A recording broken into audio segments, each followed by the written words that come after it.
Salam sejahtera, saya Syaridah Patayapan, nombor metrik 03 DEE 19F1120.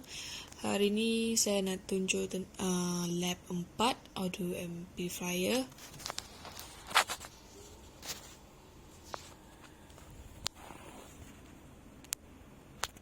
Okey, sekarang saya nak ukur VE.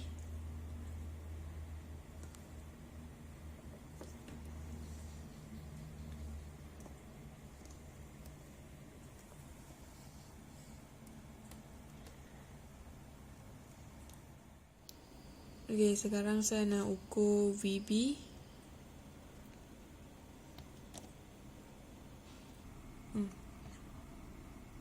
Seterusnya VC.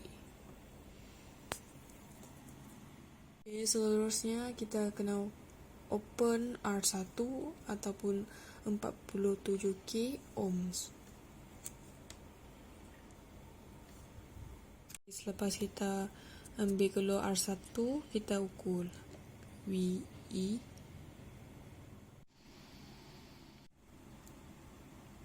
So kita letak balik 47K ohms.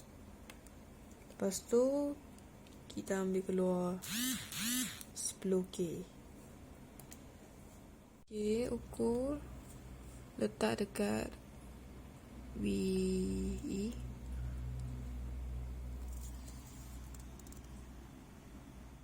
Okey, lepas tu kita ukur VB.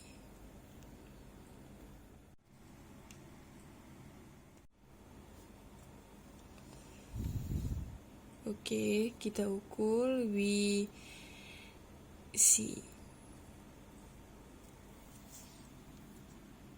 Okey, seterusnya kita letak balik 10K. Okey, 10K letak. Ambil keluar R3 iaitu 2.2K. Ambil keluar. Okey, lepas tu kita ambil keluar 2.2K. Kita ukur VE. Okey. Lepas tu kita ukur VB.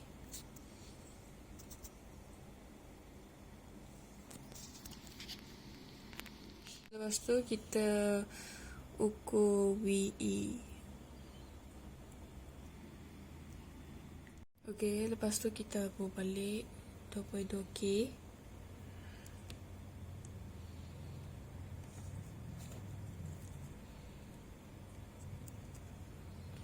Lepas tu kita ambil keluar R4 560.